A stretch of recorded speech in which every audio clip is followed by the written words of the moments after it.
the stage of the Alabama Shakespeare Festival. This is where history was and is made. We are proud to call Montgomery home, and together we can be the change. The top HBCU programs in the nation come to Montgomery, Alabama's Riverwalk Stadium this May 11th through 14th for the Black College World Series. The best Black college baseball teams in the NCAA Division II and the NAIA will battle for Black baseball's ultimate prize. Games will be streamed live at www.mybcsn.net. Tickets are available now online at www.blackcollegechampionships.com. Oh, that spin class was brutal. Well, you can try using the Buick's massaging seat. Ooh, yeah, that's nice. Can I use Apple CarPlay to put some music on? Sure, it's wireless. Pick something we all like. Okay, hold on. What's your Buick's Wi-Fi password? Buick Envision 2021. Oh, you should pick something stronger. That's really predictable. That's a really tight spot. Don't worry, I used to hate parallel parking. Me too. Hey. Really outdid yourself. Yes, we did. The all-new Buick Envision, an SUV built around you, all of you. Since 2002, Empowerment Resources, Inc., a nonprofit organization, has empowered more than 1,500 youth and adults in Duval and surrounding counties through its programs Journey into Womanhood, Girls Mentoring, Life Skills for Teens, and Parenting Education Coaching. To get involved with programs, volunteer, or donate, visit www.empowermentresourcesinc.org. Follow us on social media, facebook.com/empowerment.resources and instagram.com/empowermentJAX. It's never too early to plant the seed, to share the tradition, and instill a sense of pride in your HBCU with your little ones. HBCU Pride and Joy Children's Boutique helps you share your school spirit with a wide selection of adorable kids' apparel and accessories officially licensed from your favorite HBCU. Visit hbcupridejoy.com and follow us on all social media at HBCU Pride Joy on Facebook and Twitter.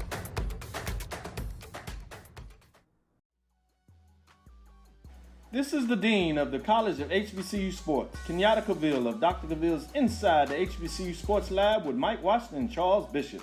Come mix it up in the lab where the course lecture is in session every Tuesday from 6 o'clock p.m. Central Standard Time on Facebook Live, YouTube Spreaker, or the BCSN app, as we discuss all things about the HBCU sports culture, including exploring the week that was in the sporting HBCU diaspora, as well as the upcoming week of HBCU sports.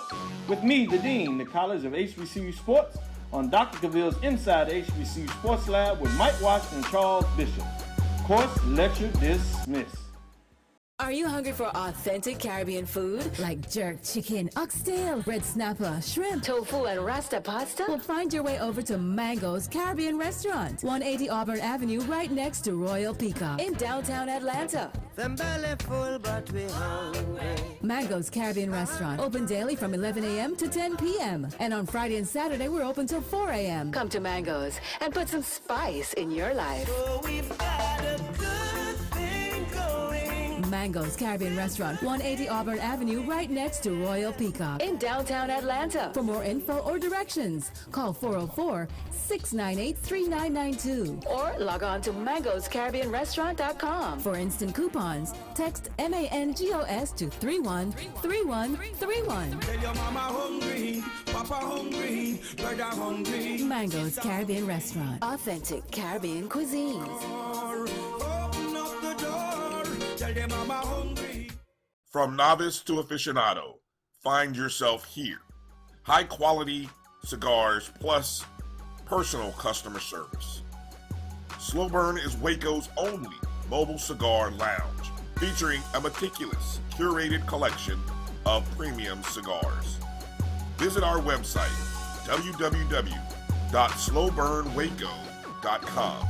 That's www.slowburnwaco.com. We are making the virtual HBCU experience available wherever you live through Stillman Online. We offer online degrees in business, criminal justice, psychology, and religion. Stillman also offers technology badges in cybersecurity and data analytics. You can participate in all student activities, fraternities and sororities, internships, graduation ceremonies, and much more. Apply for admission today at stillman.edu. Stillman College, where we prepare you for a different world. Let's face it, shopping for insurance can be time consuming. That's why when it comes to your auto, home, and life insurance needs, make things simple and trust the experts at Allstate. They will help you get the coverage that fits your needs while helping you bundle your life, home, and auto policies. Bundling saves you money, sure, but it also saves you time, so you can enjoy the things that matter most even more. Contact me, Tammy Haynes, your local agent, for a free personalized insurance quote. Allstate, are you in good hands? For 200.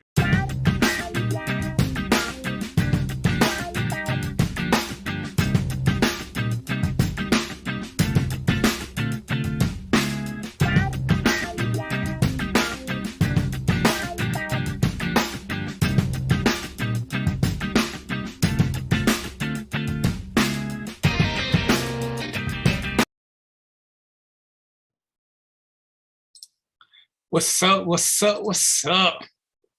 There's the 27th of April. Oh, let me put my glasses on. I want to look smart today. And I got a couple of guests who may show up or may not, but you know how we do this. We're going to just make it do what it do. Last week, we talked about the way we victimize our women. And it was a sad thing that we do it and we don't know it. And what's worse than not knowing how we victimize our women is us being in denial and not wanting to do anything about it. Guys are so protective, and it's part of the identity protective cognition, IPC, that they don't want to admit that the boys are doing it, so they would just rather not know. Women parents would rather not have to identify that uncle or that cousin or that father as a pervert. What's going on, Josh Brain? So what they do is they ignore the whole syndrome. And it's got to be a syndrome, because as I'm looking and I was doing my research on the girls who got hit on before they became full-fledged women by grown men, it's not about the girls who filled out. It's not about the girls who were, there's no real profile. These women are saying that they started getting hit on by grown men at 7, 8, 9, 10. You gotta be shitting me. And as somebody who who considers themselves to be a street hustler, that was just beneath me. And it just caught me way off guard. I wasn't prepared for that conversation. And it just kind of blew me away. And this is W, come to the right thing. What's going on? What's going on, Teddy Graham? This is one of those things where, fellas, we have to break down our own barriers. We have to enable women to have the conversation. So we have to ask them about anything uncomfortable that happened in their childhood. Is it something that, we got to worry about bringing up a bad memory or re-triggering them? Probably. But to get through something, we got to do what we got to do. We can't just keep glossing over things and hoping they won't ever come back up or praying that they won't come back up. When we keep, and this is fellas, when we keep complaining about what women do and how they act and why they do this and why they do that, if we don't understand that some of them got traumatized as early as 7, and when we're talking trauma, we're not necessarily talking about sexual molestation. We're just talking about sexual battery type stuff. We're talking about grown men suggesting things to them, grown men being a little too friendly with little girls. One of the stories we heard was about a grown man dancing with a little girl, and nobody said anything appropriate. It wasn't her father, it wasn't her brother, it wasn't her uncle. Well, it was just a grown man. And, everybody thought it was cute, but he was priming her to be molested. And he did it right in front of people, and nobody said anything to him. And this is the age of ignorance that we got to stop choosing to live in.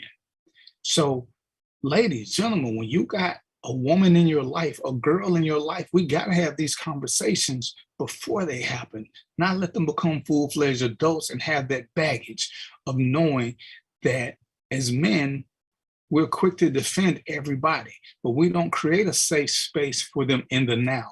We create a safe space, but then we tell them all kind of things to prove that where we are ain't a safe space. And, you know, we talked about it, how aggressively some guys were defending R. Kelly, how aggressively some guys were defending Bill Cosby, how aggressively some guys will defend men who abuse women. You don't realize women are looking at you do this. Women are watching you do this. Women are listening to you do this. So why would your woman think she has a safe space if you are defending men who attack women? Regardless of whatever lame excuse you want to give the man.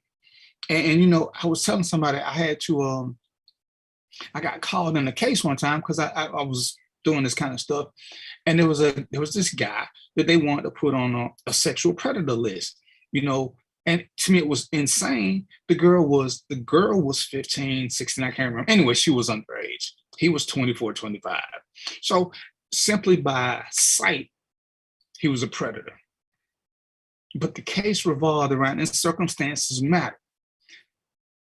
He was caught with a girl who he met in a club, an adult club. And his defense was they carded him. He assumed that they carded everybody, and they wanted to say he should do it. Hey, Gwen, has any man ever asked to see you for ID? That's just not something that we do. When in that environment, and you know, I don't know this guy, but I know if I go to a club, I assume that every girl in there is of age. That is not predatory behavior. We can't keep trying to lump everybody together.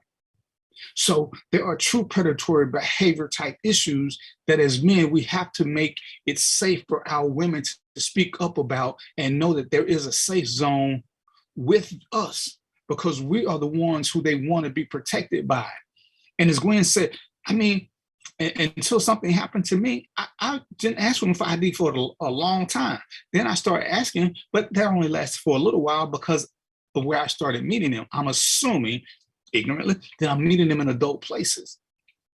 And why it's ignorant is because I know I could get in some places when I wasn't of age because I looked a certain way. I'm from Atlanta. Getting a fake ID wasn't that hard. But again, we're talking specifically, and I don't want to say this because it sounds harsh, but I didn't really deal too much with the women who said that a grown man was talking to them at 16 or 17, because even though they are still by the letter of the law, depending on where you're from, 16 is still there. But the ones who are 7, 8, 9, 10, 11, 12, 13, the ones who ain't even made it to high school yet, this is alarming to me that it's going on. And this is where we have to have a conversation amongst ourselves. It's not even a racial issue. It's a male-female issue where I'm not sure what the thing is for guys. Hopefully Dr. Deb can come on here and give us some insight. But why is it that, what is it that's making grown men wanting to accost little girls? What is it that makes you attracted to the little girl and or her mindset? Because there is no getting around it. You know. I ain't seen no 7, 8-year-old girl like she was 18, 19. Right.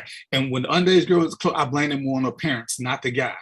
There was a long court battle about that. And it's like, I don't know the guy, but in the truest sense, I couldn't make him be a predator because hell, it's the club job to ID everybody. It's, so that didn't fall into this parameter. But as I'm talking to some of the women who were accosted, who were given indecent proposals, there's a pretty steady thing going. And before I get into some of these excuses, and let me say this so that we don't get it twisted. Yes, there are some things that are not sex bound. They count for men and women. This issue with men is not the same as it is with, with boys, ain't the same as it is with girls. We can talk about that later. But what I need for men to stop doing is making everything try to be, if we're trying to solve a problem, let's fix one issue at a time. Every issue can't be fixed equally. Some issues have to be broken down as boys, some have to be broken down as girls, and we have to go there. We got to stop this whole, well, what about men? This battle of the sexes is what's dividing us, because if there's a problem, we have to fix that problem, not try to bring in another problem without fixing the first problem. You know, my sink is leaking. Let me fix this sink first before I start talking about the bathtub. We can't, all of them ain't gonna get fixed at the same time. What's up, sis? And this is what we got to start paying attention to, because as these women, who I don't know for the most part, because this was just a generic post, they're saying 7 through 12, they are being hit on by grown-ass men. That is insane. Why would a grown-ass man be hitting on a little girl? I don't give a shit what she looked like. But again, what's causing this? How are they getting away with it? Because they see this bro before hoe code, which is stupid. They see us sitting around justifying me, oh, you know, boys will be boys. And that's true. Boys will be boys. Men should not be boys when it comes to little girls. We got to fix that narrative and change it, what it is we're putting out, so that the women can feel safe when they're with us. We have to give them a place to exercise the demons that haunt them, because they haven't been saying this, they haven't been able to say this out loud to anybody to start the healing process. Gwen says, because even when the little girls start to develop, you can still see in her face that she's a child, and you can hear it in her conversation. But we have to address these. For all the dudes who was upset with me, talking about they would never ask this, I'm gonna blame you for the destruction of the family. Because again, at some point, we have to have these uncomfortable conversations and discuss what is bringing us to this point. And Gwen is here. I'm gonna use Gwen. I ain't never met Gwen.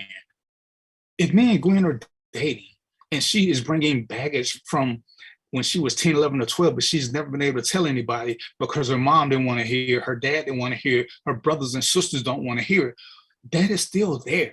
That is still there. So how do we get her past that to where we can get her open up and get her full love? You know, one of my guests last week was explaining, you know, that she wanted kids, but she didn't want a daughter. And it hit me like a ton of bricks. And I wonder if women who don't want daughters, if they subconsciously, if they're repressing something, and that's the reason they don't want a daughter, it's because they don't want their daughter to go through what they had to go through, which makes a ton of sense in the bigger picture. It makes a ton of sense, but we don't address these issues because men are too busy trying to tell women what they should do versus correcting boys and showing them the right behavior. You know, this is we're going to talk about two different subjects today. The first being is this continuation of stealing our girls' innocence. And the second about why we don't have honor, which is men not telling men how to act. But not hurt mamas don't necessarily hurt if they don't want daughters, Chuck, because they've been molested or accosted or been unfairly taken advantage of. They just don't want daughters. They fear that their daughter's gonna go through the same thing, and they won't be there to protect her. And if there's a man in a relationship that they can't share this with, the healing process will never ever start. And that's something that most of us never consider, especially the men who love to blame women for everything, because they are the nurturers. They are the nurturers for the most part.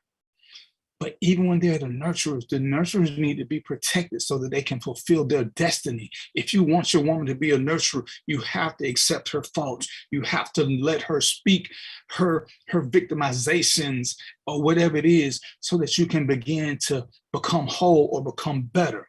It just doesn't work as well if you're not going to hear what she's got to say.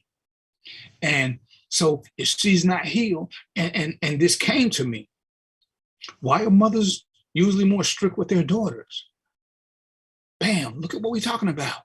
They're stricter because they've been put in uncompromising situations as they were growing up. So they don't want their daughter to be like that. So it ain't even that they're trying to hurt their daughter. They're being overprotected because nobody was there for them. And so then we get a cycle that's being perpetuated, because you always hear women say, my mom treated my brothers better than she treated me. I couldn't do anything. They could do whatever. And you think about it. Well, damn, why could they do whatever? Was it because of what happened to her at an early age? Was it because she went out playing or went to the store and some grown-ass man tried to do something to her and she doesn't want that to happen to her daughter? See, now we got to start looking at cause and effect. She can't tell us what happened at the store because, again, I'm going to use Gwen. If Gwen tell me she was going to the store and one of my boys said something to her, as we discussed last show, first we're going to call her a lie. Why are you making that up? Da, da, da, da, da. So she ain't believe. So she know now she can't say nothing. So when my friends try to holler at her, do something else again, then what happened? She can't tell. Now the parent, the father, the mother, whoever it is, has set her up to be praying because they're not going to believe what she say. And yes, we know kids lie. They lie about cleaning up their room. Most of them don't have the wherewithal to lie about being indecently proposed or sexually molested or touched or something like that. We got to give them a safe space where they can speak their piece. We got to give them a safe space where we can have this conversation without judgment and make them feel safe. I said last week, I know a lot of people. But if there's somebody who my wife or my daughters don't feel comfortable around, but they can't come into our space. I can still meet them somewhere, but they can't come into my space because I need for the women in my space to feel protected all the time. Not most of the time, not deal with this because of whatever. Hey, Shawana, you know you're on the wrong page. Come to Random Thoughts. Quit playing. I'm waiting on you to come to the show. So how do we get there? So I see Deb and Shawana. Okay, I see Deb is here looking for Shawana now. So how do we get to them where we can get to this point where we can have uncomfortable conversations? Because that is the only way. That is the only way we will get better as a people, is to have these uncomfortable conversations. See, my sister's on the page. Angie, you still with me? Say something, let me know you're still here. And Gwen, how were you before grown men start hitting on you? Angie, how are you before grown men start hitting on you? And, you know, because I'm just learning, this is a conversation that we need to have, that we have to have. And it's imperative that we all have it. Okay, see, my sis was 16. She right at the threshold. But she's got daughters. Gotta have this conversation. And more important than having this conversation with what's going on, Travis? More important than having this conversation with our daughters about what's going on, at the same time, this is where it becomes a family thing. Where we have boys, we have to tell boys what's wrong, even though they're young. The same basic predatory conversation should be had with kids, period. Boys are just a little bit different. Okay, Shawana, go to the mission, come to that same room so you can be on the show. And this is where we got to start talking as a family unit. This is where we got to we have to start building better. And we have to do a better job. It's the same Zoom link, Shawana. But we can't have this conversation, fellas, if we're closed-minded. We can't have this conversation if we don't want to hear what the women have to say because we're still in that blame game mode. We can't have this conversation if we're so demanding of a realm and kinghood in this kingdom and submission that we don't care how we get it. We just want them to shut up and be quiet. Ladies, that's a clue. If you can't speak your piece and find a man who will give you that, you got to let it ride. You got to let it ride. And as my sister said, I make sure they know about these men. Her 15-year-old is gullible. She's not ready to let her out in this world. And it goes to what I was saying, that women become a lot bit more protective of their daughters because they know how the boys, and even the boys, they know how the men are. This is a scary thought, and this is something that men have to do something about, as opposed to telling women what they need to do, how they need to dress, how they need to do this, how they need to do that. At some point, men like myself, like Chuck, like Travis, we have to have conversations with men about how they are supposed to act and not bother little girls, not bother young girls. Have standards where stop the madness. But we can't be afraid to have a conversation. We can't do like our parents did and try to pray everything away or hope if we don't say nothing about it, it won't happen. To date, that hasn't worked for anybody. It has not worked at all for anybody. Let me know if you need the link again, Shawan, and I'll send it to you. But it's in the same chat. Sis, you want to come on the show? I already sent it to her. Okay. Sis, you want to come on the show? But my sis works at a hospital, so she may know even more. But there's just so much out there. And I know Roy got daughters. And, one of the things, when I came back, one of the things that me and Roy talked about all the time was when we do this show, sometimes, well, hell, most of the time now, we're going to have uncomfortable conversations because too many times we as a people, and this is Black because I don't know what white people do, Black people don't like to talk about issues. We like to talk about general topics and not come up with a solution. Everything we do, which is why we got a part 2 of this, is supposed to have some kind of solution to it. Just bringing up problems and no answers means everybody's bitching. We're not here just to bitch. We're here to find out how this is being done and how we can start the process of stopping it. And shit, I meant to ask, Roy, did you ask your daughters, had they had any issues? Nope, I didn't recently. Okay. Ask him if you want to come. Ask him if you want to come on the show. I ain't seen him in a minute. But this is something that like I said, it just, when I made the post and I saw all the comments, I wasn't prepared for it to be that big of a dialogue. I'm thinking, whatever. But I posted in a few places and I'm seeing the comments and I'm seeing how these ladies feel. And I'm seeing all these crazy things, and I'm like, damn, is it really that? Chuck says, I used to work with this dude at the time. He was in his mid to late 30s. He stood firm on that he only dealt with young chicks, preferably late teens. I lost all respect for dude and got him on my job site. And that's a great thing. But when we do this, who are we doing an injustice to? We get him off the job site, but he goes somewhere else.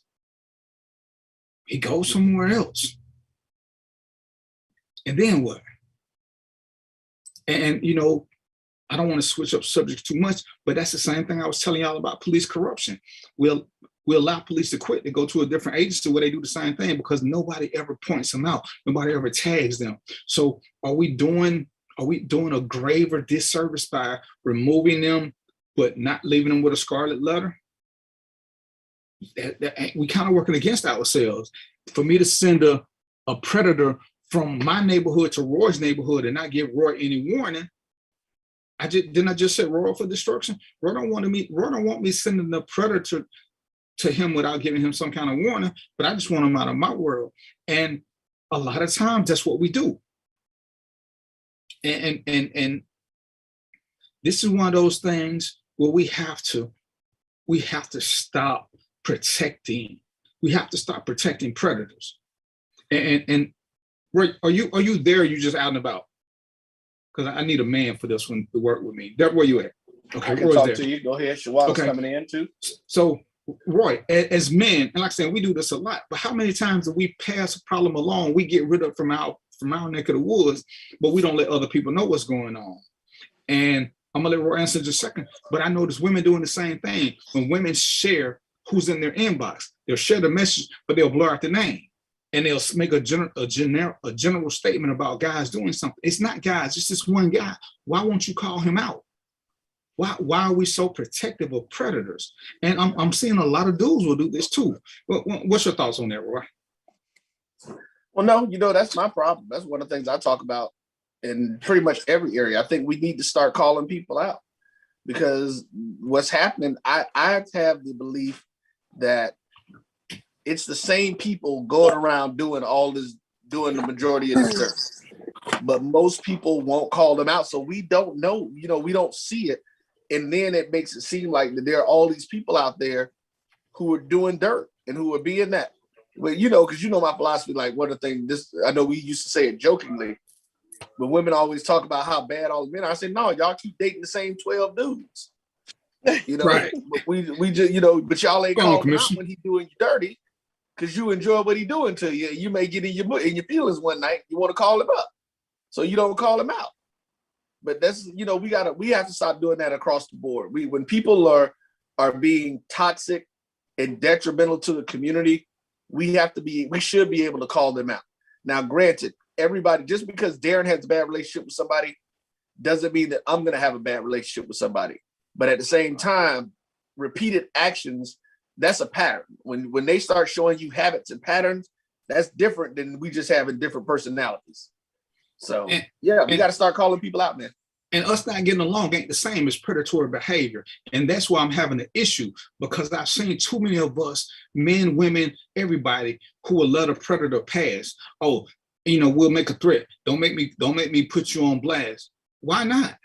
Why won't you put them on blast? What is your method? What is your reasoning for protecting them? Especially if, for those of us who have seen grown men in our kids' inbox, you send them a little message. What's the problem with putting them on blast? They can't sue you for defamation. You got the proof right there. So why is it we will just tell them to leave ours alone, but leave them to go do it to somebody else? Because we ain't gonna tell nobody else who it was. I've always had a problem with that censorship of who's sending these derogatory messages, because we're letting them go free. And I'm wondering, we're letting them go free in the name of what? Are we thinking that's rehabilitated when there was no punishment? And I was talking to a lady today. Theoretically, the only time we learn lessons is if we lose something or if there's pain. So when you threaten to blow somebody up and you don't share anything and they go away, they just went somewhere else. Now nobody else knows who they are because you never gave them a name or even a photo to look after. I praise the women and the men who post pictures of dudes with a whole little Facebook page. I'm so on point with you, because they're doing it publicly. They got a whole page with stuff on there. Why ain't we sharing this? What is the protective? I'm yourself, Shawan. I see you shaking your head, but I ain't hearing nothing you saying. I saw your mouth move one time. Welcome to the show. Hey, thank you so much for having me back. I'm just agreeing with you, but I'm also guilty of that. I'm guilty of that, of not speaking up and speaking out. A lot of the times, we as women, especially, and men probably that have been through some of the same things probably feel the same way. We start to have a conscience. And even though we're the ones that's being hurt, when you have a conscience and you have a heart, you start thinking about, for some reason, what that consequence can do to someone else's life and everyone that's connected to that person.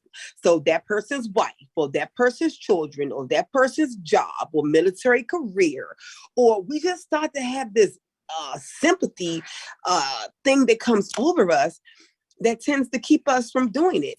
And I'm going, be as transparent as possible. Even with my last, abuser, one of the last times that he put his hands on me, granted, I could have yelled, I could have screamed, I could have said anything, but instead I grabbed his hands and I said, if you don't let me go, this is what I will do. Not get off the phone, go do it, and have the police come to the house and get him arrested. I threatened him. And then threatened him, he let go. That was the last time I ended up leaving. But the point was, how many times had I threatened him prior to him continuously? Several times. I threatened him several times. If you do this, I'm going to do that. It just spread it out. What little fear got put there didn't last. It spread it out, the situations, but they did reoccur. So it is something that I'm guilty of, something that I'm no longer guilty of, because I now understand how I didn't help myself, nor did I help that person, because that person needs help. And I'm not doing any justice by not allowing it, but out of empathy, once again, I am guilty, being as transparent as possible. I then go back and offer to assist with the mental part of it. You need somebody to go with you to therapy. Do you want somebody to help you? Do you need someone to, go with you to walk you through this because you need help? I don't understand it. I don't know why I did it. Some of it is fear of embarrassment, of people knowing what you've been through, especially in the field in which I'm in, and granted, my story can save lives, but even with the field that I'm in, nobody want to hear that. They don't want to hear that their coach and the person that they go to for advice is getting put up in all types of situations. They don't want to hear that. So because of your career as well, you don't want people to now look at you or think that you can't handle your business like your business because you're going through something. So it's better to keep it quiet so it won't jeopardize your career as well. And that's the because I mean, most of us have done it and we've had our various reasons. And it's that thing where, we're talking, we got to get out of this. We got to get out of this mindset of not wanting to call ourselves victims, because it's that shame on us that lets us protect an abuser. And that's what most of us do. We feel more shame about us being victims than we do anger at being victimized by somebody else. And we take that on. We take it on. And then we become their protector. And that's one of the things that I want us to eliminate. It's okay to be a victim. You don't have to stay on victim mode. Yes, I want all of us to be survivors. But to be a survivor, you have to accept that at some point you were victimized. And the process starts there. When you can say it out loud, you can claim your strength back. Because when that shame hits, you don't get stronger, because now you're carrying around that burden. And you're actually picking at your own sores because somebody has something over you, because everybody will still see the abuser, the predator, as a good person. And they'll wonder why you're going into a shell. You're trying to keep this up, but it's a lot of energy you're wasting trying to keep this up because you don't want to bring this person down. And it's like, damn, I'm really worried about his image more than mine. Let me bring him down and reclaim that. You know what I'm saying? That's how you take. To be the champ, you got to beat the champ. So at some point, we've got to start beating our predators. Whether it's the whole snitching thing, we can't let people come in and live amongst us and be predators and everybody just don't say nothing. Maybe he'll leave. That's not how it works. All they do is move on. As Roy said, there was one point, it was crazy. I had a guy who was committing domestic violence. One guy, 4 women. He was just bouncing. Nobody was saying anything to him. His story was untold, and it's crazy. Only reason I knew is because he was stupid enough to stay in the same county. But every time he had a different name. And until I finally went to court, I was like, well, damn, that's so-and-so, because we would rotate judges. So the judges weren't keeping up with it. He kept having these crazy names because to sue somebody, you don't need your legal ID or none of that shit. And that's all he was doing. And I was like, damn, ain't you so-and-so? Ain't you? And I put the pieces together and I pulled up his little ID. And I was like, Judge, this dude he's just a serial woman beater. And he was like, are you sure? And I was like, yeah. So, he gave him a little time in jail to think about it. But we're way too quiet. Fellas, we make our women way too uncomfortable by not speaking for them, by not letting them know, babe, ain't none of my friends more important than you. Ain't none of my friends more important than you. If you got a problem with one, let me know. I don't need a reason. It helps if you have one, but we're not finna sit here and my friend got to justify why he's got to be in my world versus the woman who is a part of my world. Bobby Wilson said, let's flip that over and play the other side of the record. The mentality of both is questionable, but and the mentality ain't, because it's almost a form of Stockholm with the mentality, because a lot of guys, they know what they're doing, and they don't just come out and do it right away. They groom you for it. This is one of the things I learned with domestic violence, and predators are the same way. The common denominator with most of these predatory guys when it comes to little girls is they wait till he's alone, they wait till she's alone. So it becomes a he said, she said. So if I'm a 27-year-old man and I'm looking at Shawana because she ready, and she's 13 or 14 or 12, and I see her walking to the store, and I walk up on and say, hey, Shawty, you ready? Come on and let me show you, let me deflower you, or whatever the hell it is they say. And she goes back to say something to, and Bobby, we're gonna just, for the sake of this, we're gonna let you be there. And she said, Daddy, he said something. You go like, nah, D wouldn't do nothing like that. He a good dude. He was just playing with you. So guess what? Shawana ain't gonna say nothing else no more. And D know this, because Bobby don't come back and say nothing to D. So guess what? D know he's empowered now. And men are empowering predators because we don't check them. We like to check women. We love to check women, but we won't check men. And women see that and they realize that they take it that they're not as valued. Then it goes down to the daughters. So all of a sudden we're teaching them that, hey, you're fodder for whatever else it is we're doing. We've got to make it safe.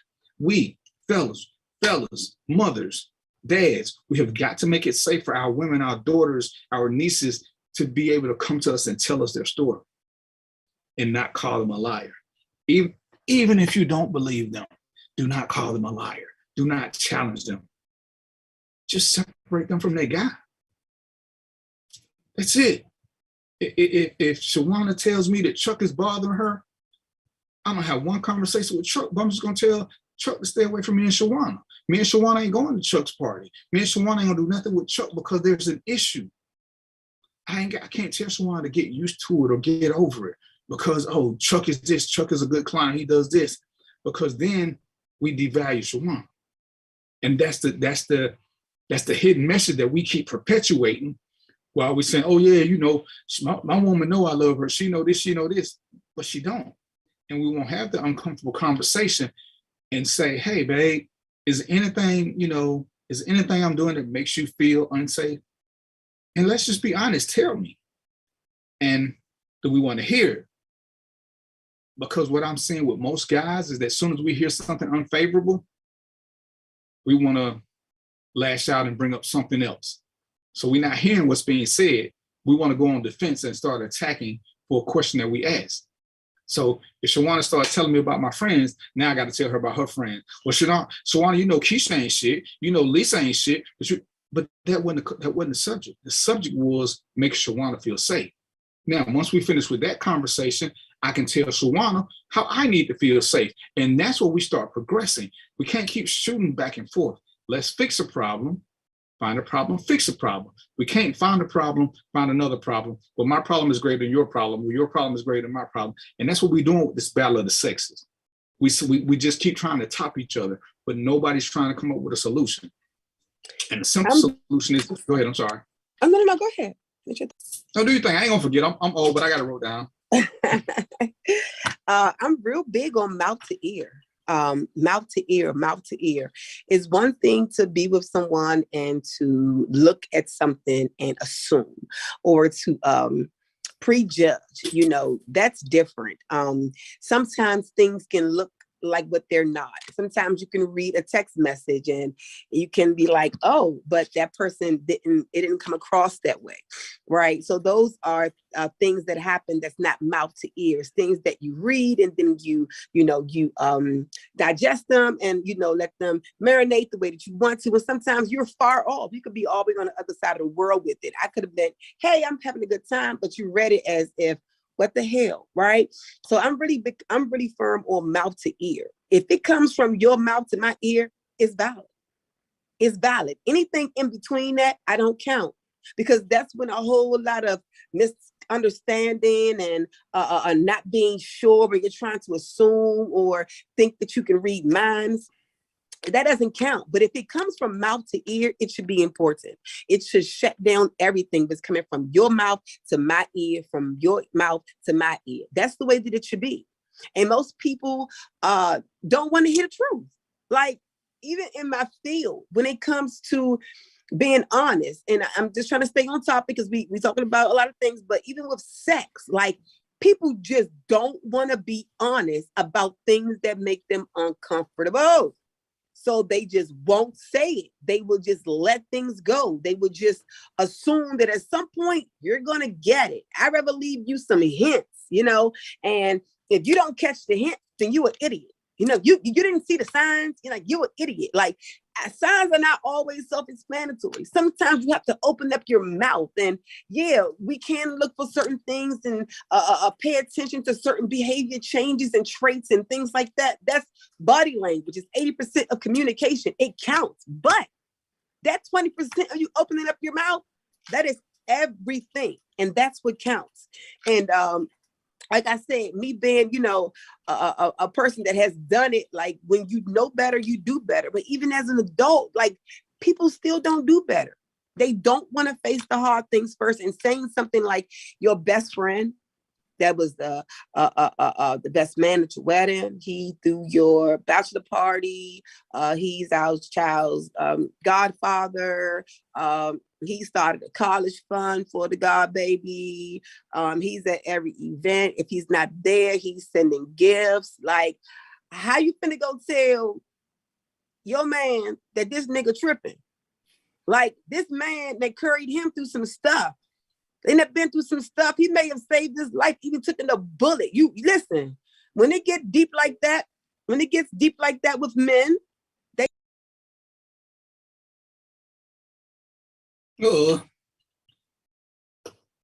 Did she just disappear, Roy? She did. And hopefully she'll come back. And she said a lot of good things there. And so did who was it? Somebody just said something about honesty. And we got to have these honest communications. And we got to be able to accept what we hear.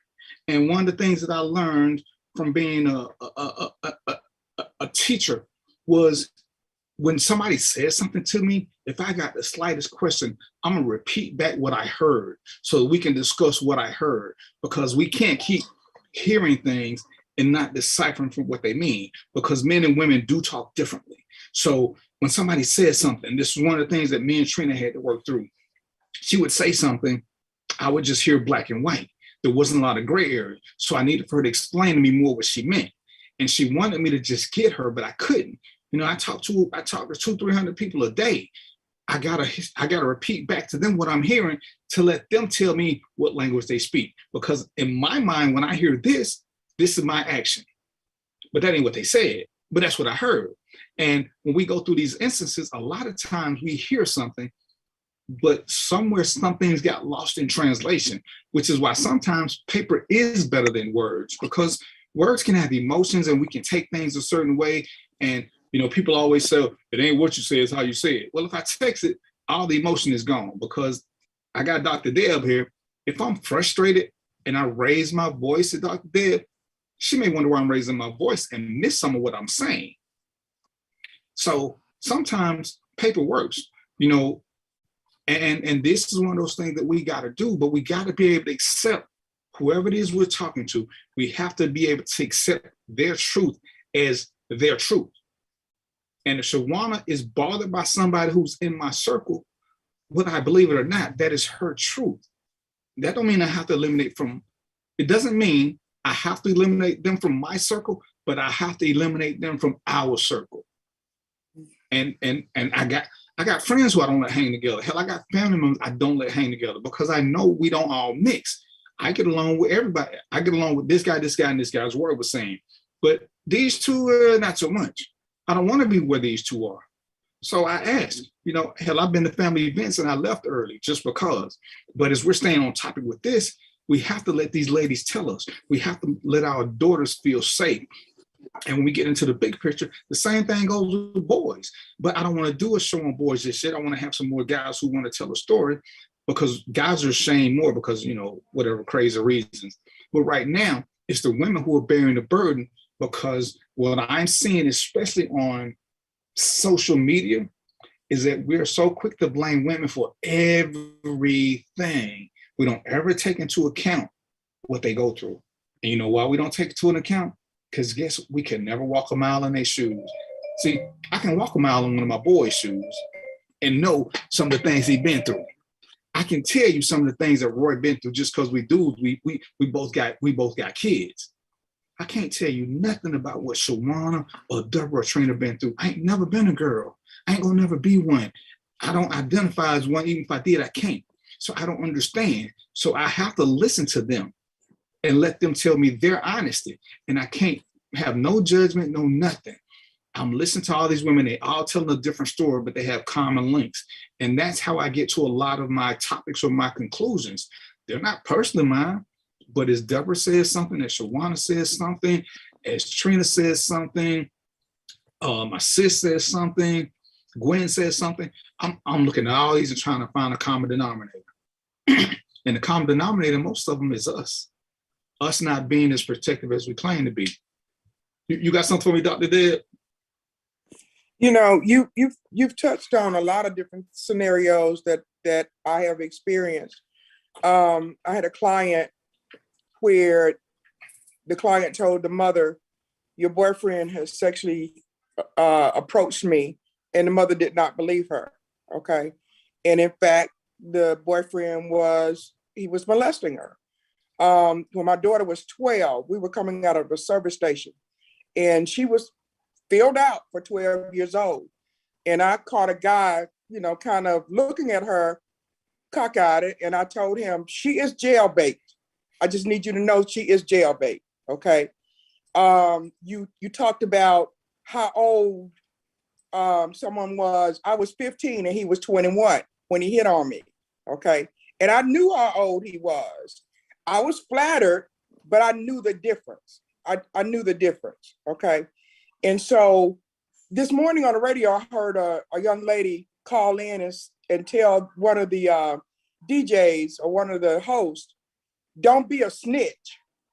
Don't be telling on people. And I thought it was, and she kept saying, and she was very adamant about not saying it. When my daughter was about 6, 7, 8, 9 years old, I went to drop her off at my mom's house, and my mom and my dad entertained a lot. And there was a guy there. I can't tell you what I know about him. I just did not get a good feel about him. And I pulled my mom to the side. I said, do not let my daughter near this man. And my mom was like, why? What are you talking about? I said, I don't know. I said, but she is not to sit in his lap. She is not to give no uncle hug. She's not to do any of that, you know, because he just gave me the heebie-jeebies, okay? Straight out heebie-jeebies. And so you're right. We create an atmosphere where females don't feel like they're going to be believed if I say this. Shawana was full disclosure last week. And when she said, you know, how do you tell somebody that the godfather who participates, brings birthday gifts, is in actuality, you know, trying to perpetrate a sexual offense against this child, you know, but he's Uncle Sam or he's Uncle Bubba, you know, and that's her godfather, okay? But we make it where it's unbelievable.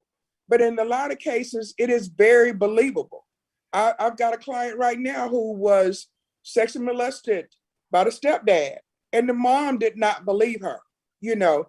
And the thing is, it puts females in a position where, okay, you know, don't tell. Why don't I tell? Because nobody's going to believe me, you know. You know, we spend time in our culture, because that's who we're talking about, our culture. And we make boys think it's okay to hit on girls. I've got a client right now, 17, had sex with a 13-year-old. Now he wants to kill himself, okay? Well, did you not know? Well, she told me she was older than 13. But as someone said a few minutes ago, when she opened her mouth, she didn't sound like she was 13. Okay. And so we create this atmosphere where it makes it okay for women to be subjected to things like that. Even just average, walking down the street and the guy says hello and the, you know, female says hello, and if she doesn't say hello, then he begins to berate her because she's not speaking. Well, you know, get over it. And so when we make it where men don't take responsibility for their actions, and what they say and what they do, it just keeps perpetuating. It just keeps going over and over and over again. And how do we stop it? You know, I worked in an atmosphere where there was a dress code for the girls, but the boys could wear whatever they wanted to. I work in an atmosphere now where the dress code is just out the window. So it's not unusual to see a female with some shorts on, okay? So in the way I grew up, it was inappropriate in certain arenas, okay? So how do we, you know, you say sexualize them and desexualize them and where the guys are going to be looking, you know, but we put the blame on the female rather than on the male being able to control himself, you know. Right. African-American men know when they are dealing with someone, a female, who is not of age, but it's about control. It's the same thing with sexual predators, rapists. It's about control. It's about being able to control the narrative for this female in this situation. And that's where we have to get to. Stopping that they want that power and need that power in order to perpetuate what they're doing. And we get like that. I'm sorry. Go ahead. Go ahead. No, go ahead, Shawana. I just wanted to add to that because I'm just writing down some things. You know, with you just saying all of that, it just brings me right back to boys becoming men being raised by boys. So the same thing like they say with, you know, women, you know, having kids early, it's a child raising a child. That goes in both genders, right? And because some people are so homophobic about their sons becoming liking the same sex, Daniel,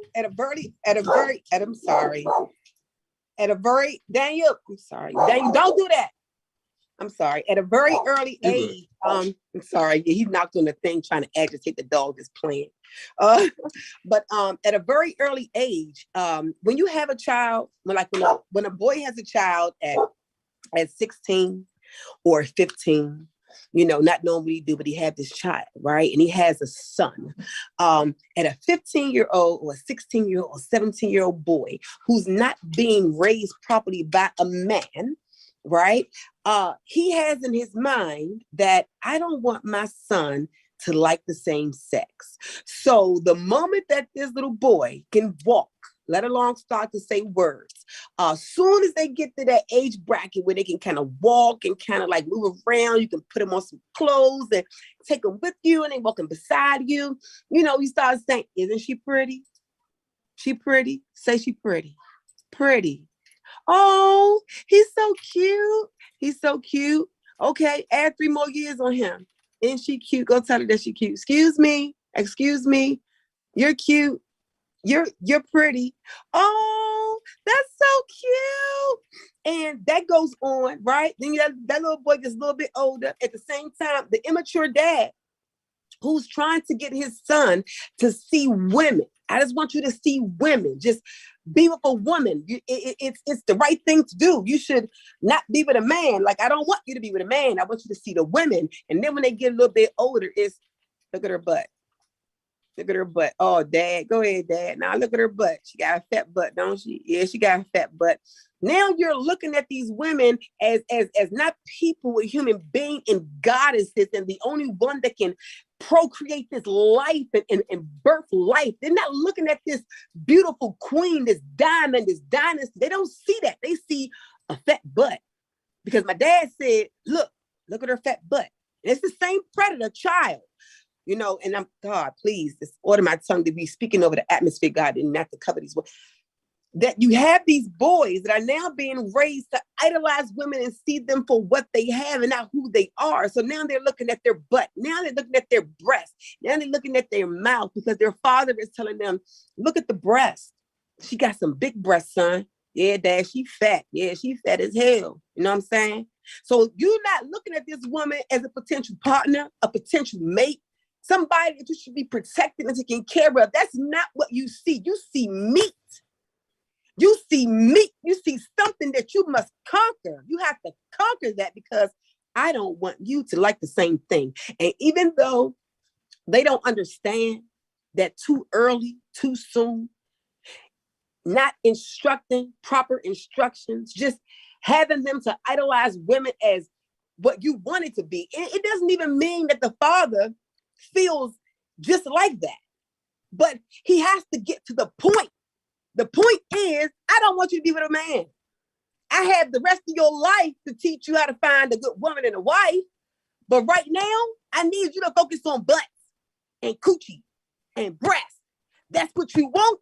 That's what you need. That's what you got to get. And you got to get it because you're the man. I'm raising you to be a man. Later on, I can teach you the vetting process. But they don't even already know that by that time, the damage is done. Because by the age of 5, what you're going to instill in a child is what they start to mold by the time they're 10. My 6-year-old right now, that's why I was a little late. I was going out, grabbing something to eat, and be quiet. Be quiet about that curry. I'll shut up. Don't you say nothing, DVP. Okay, I grabbed him something to eat, okay? But I grabbed him something to eat. And even while I was out with him, him being 6, that's not something that, your son should be thinking about. I got out of the car. We were getting out of the car to go into the establishment, and he's getting out the back seat, and he say, wait, hold on. Wait a minute, Mom. I have to be a gentleman. And you know what that means. You know what I have to do. That's what my 6-year-old son just said to me prior to me being late for this. Zoom. I said, yes, son, I know. I set my tail in the car, waiting for him to get out the truck to open up my truck door. We went into 3 different stores trying to find something that he wanted. In every store, he got in front of me to open the door. He's 6. Whatever we were going to embed in him from birth till 5, now he's starting to execute it at 6 and at 7 and at 8. But if they are not being fed properly, then you're going to create monsters. By the time your 6-year-old is in school, he's running past girls looking for what? Big butts to lift their skirts up. He don't care if he get reprimanded for it. By the time he go home and tell his father, what you get in trouble for? Oh, I called and told the girl she had a big butt and I lifted her skirt up a little bit. Oh, you did? Was it about that, son? Dad, I got suspended for 3 days. Don't worry about it. I mean, it was a girl. It's okay. So who is to tell you it's not okay? The female tell you, no, it's not okay. What you mean? My father said it was okay. I've been taught this is okay all my life. Show me. And if you don't show me, I want to see it anyway. Then what? I'm going to take it. So these behavior traits are from children having children, not being raised by proper adults, not being taught to instill the proper things into their children. And by the time they are 5, 6, and 7, and 8, you can tell. And everybody who's listening and watching know, you done ran into some kids at 5, 6, I'm sorry, you can go as far as 3. Because once they start saying, suck my little thing at 2 and 3, because they being taught that, you done ran into some kids that you don't want to deal with. I know a whole bunch of them that I tell them, quick, keep your kid away from my kid. Listen, no, out of control. So I'm just saying all of this stems from proper guidance. And a lot of it is from fear too. I'm not mad at a man for not wanting his son, not to be with another man. I mean, most men wouldn't want that. I would think. But starting it too early and instilling the wrong value has them devaluing women. And when they see them, that's what they see. I see butt, I see titties, I see her mouth, I see everything about her. It makes me want to get with her and put my penis inside of her is what they're being taught. And Bobby said African-American men are outstanding fathers. Many of us raise our kids alone. And I just want to address that. And that's a good point. But what happens is, especially in this age of social media, we don't see many posts about Barack Obama and his daughters. We don't see many posts about LeBron James and his kids. What we see is Dwayne Wade. What we see is everybody want to talk about Dwayne Wade and his kids. They want to talk about the Smiths and their kids. So what's being promoted still ain't healthy because we don't like to promote healthy looks. We'd rather try to bring somebody down and shame people when it ain't our business. And this takes away from everything because we're still not addressing what we should be addressing because the point is being missed. And I'm with Shawana. My son asked me, one of my sons asked me, if I brought home a guy, how would you feel? I said, you know what? At the end of the day, as long as he can make you happy, I will get over how I feel. It's your life. Is it my first choice for you? No. But guess what I've learned? Parents don't always make great choices for their kids. So that was an easy conversation. But my kids have learned to have uncomfortable conversations.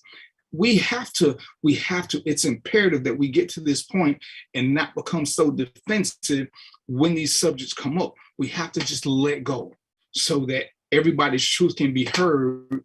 You write them down, you repeat them back, and make sure we have an understanding.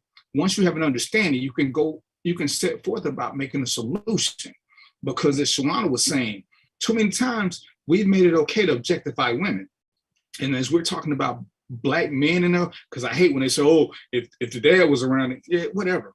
Remember now, T.I. was the same one, T.I., a famous Black dad who people want to put on a pedestal. He wanted to make sure his daughter's hymen was intact, but then he took his son out and bought him a prostitute. But everybody want to love T.I., and I got my own issue with T.I. But how do you broadcast the fact that you took her to the doctor to have her hymen checked? And then you also promote the fact that you got your son a stripper to lose his virginity to. To me, that's sexual abuse. But that's what he did. And this is what got highlighted. But we don't talk about great parents. And as I was telling them, what happens with great male fathers and we get so busy in our own world, we don't have time to deal with this foolishness. So we don't contribute. So nobody sees this. You start seeing what I was talking about before, the retaliation. Oh, if she would have left him, if she would have did this, everything is about what she did, not about what we didn't do. And when people say, well, D, why are you always doing this? Again, until I hear women demanding submission, till I hear women demanding to be treated, when they do be queens, but until I hear them demanding for submission, I ain't gonna hold them to the same standard. But when we are talking about this and this in particular, about stealing our little girl's innocence, Shawana said, I didn't want to have a daughter because of what I've been through. I heard a couple other women say that because we teach boys that it's okay to do boy things. We tell girls, you might just have to accept the fact you're gonna get molested or accosted or felt up a couple of times because it's just a way of life. Listen to what we preach. Listen to what we preach. And again, fellas, Michael, Bobby, how many times do men check men? How many times do men check boys? This is what is unacceptable. We can't keep saying what women have to do. We have to start being what we claim we want to be. King's rule with an iron fist. So if you want something to stop, we have to stop this. Again, we have to have this open space. Ain't nothing special about me other than I open doors for conversations. And that's when you see how badly some people need to get things out. I met cyberly probably about 20 women who I wouldn't have met under certain circumstances who want to thank me for just asking that simple question. Who would have knew that question could have been that earth-shattering? But they needed a release. Who would have thought that? But if we don't sit there and put them first and stop worrying about our fragile male egos, because I don't want to have to do better. The easiest way for me not to have to do better is not to ask a question that's going to require me to step up. And I think that's a big issue with a lot of men. And I can say that because, again, the noisy ones are the ones who make the most noise and scream the most. Quick change of subject. The only men I ever hear whine about child support are the ones who pay less than $500. The guys who pay more than $500, you very rarely hear them talk about child support. Very rarely. And they're the ones who, the real MVPs, they paying the money, they ain't saying nothing because they know it's needed. Dudes paying $200-300 a month crying while they partying. I told one of my friends, dude, you pay $450. I ain't listening now. Complaints you got. You don't qualify. You don't qualify at $450. He's like, for real? I was like, yeah, for real, But this is what we do. We want to blame somebody as opposed to taking any kind of accountability and responsibility. Dads, even if you ain't in your daughter's life for whatever reason, get back in and be a protector. Let her know she can talk to you. There was a lady got killed in East Point this weekend. She was the custodial parent. The dad found out because the kid got on the phone and called dad, and he said, "Dad, some young boy just shot mom." So he's there, and he felt good enough that the son made that phone call. See, that's a woman we can commend because he just got on the phone and did that. And this is more of what we have got to do. And we gotta do better. Like I say, if you can't be there every day, be there when you can, and don't just be the play dad or the good time dad. Sometimes we gotta have the uncomfortable conversation with our kids. We can't say, "Oh, well, I don't want to talk about it," because then it's gonna cross their mind. Well, in the streets, a lot of shit crossing them, and we gotta address it. Let's see here. I do it all the time. I check men and women. Use the mother curse me out the most. Hey, and it happens, Mike. You just said President Obama and his daughter, something you saw for 8 years. Great examples are shown daily, but you give more airtime to negative. Right. And that's what we do, which is why I refuse to post videos, because I don't want to deal with negativity. I'll host a show about it because I believe in having uncomfortable conversations. And I want us to start talking about these things because I don't want to just, sidebar. For the past 2-3 months, I've been posting Black History facts every day. Anytime I'm online, I try to post 3 Black History facts. I'm just posting. Somebody says, "D, why are you posting this? This ain't positive." Well, all Black history ain't gonna be positive. That's not my point. My point is to talk about truth. Some of what we did ain't good. And if I'm only trying to promote one side of it, then we missing it. So when most of what I post on my show page is uplifting or funny or whatever. But then I still got to get you with the good stuff because I want to engage you.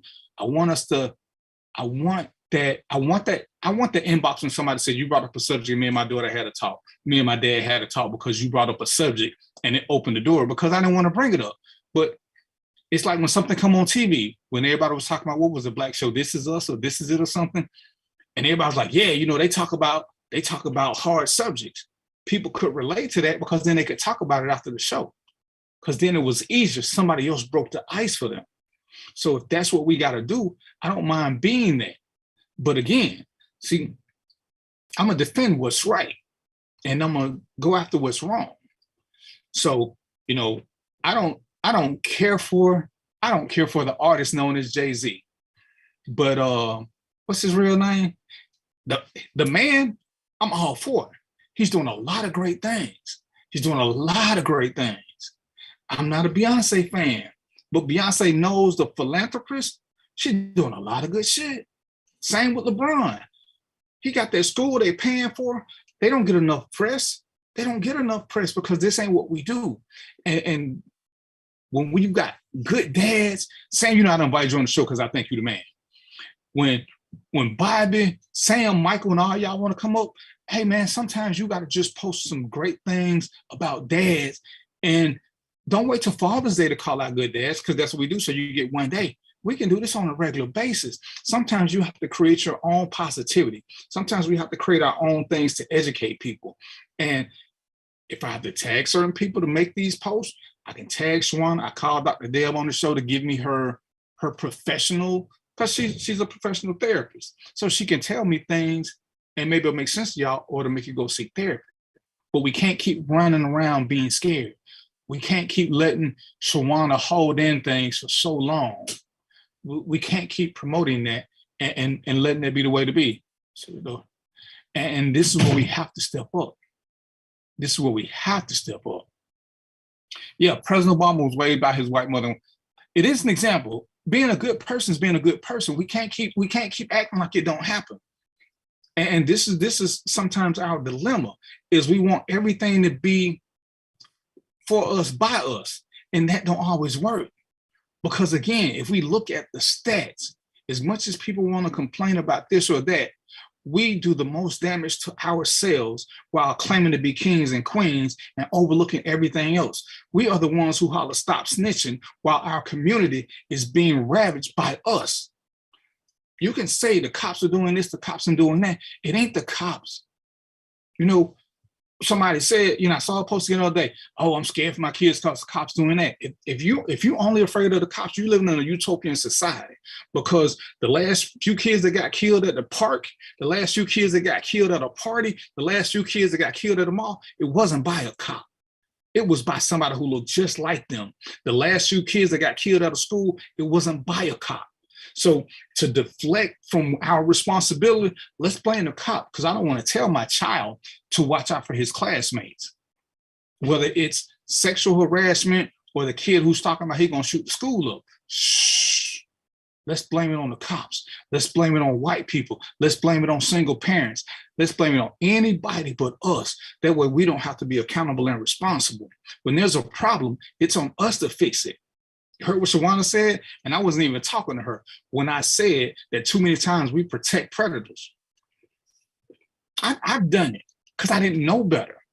We do it. We have to fix that. We can't keep saying, oh, well, the white man told, that stop snitching came from us. And who told us to stop snitching? The criminals. Let me rob from you, but don't tell on nobody. Don't tell on me. Let me steal your shit, but don't tell on me. That is ignorant. And throughout history, white people have helped us get over humps, but we don't want to acknowledge that because we keep saying we got to do it for ourselves. When did that work? When did that work? Because I grew up in the projects. Not 9 times was I in the projects did a white boy come in and steal anything. Not 9 times when I grew up in the projects did he come rape one of our girls. Not 9 times did he come shoot one of our boys. It was always somebody who looked like me. But I can't say that. We can't keep doing it ourselves, which is why I've said on this trip to the top, everybody can't go.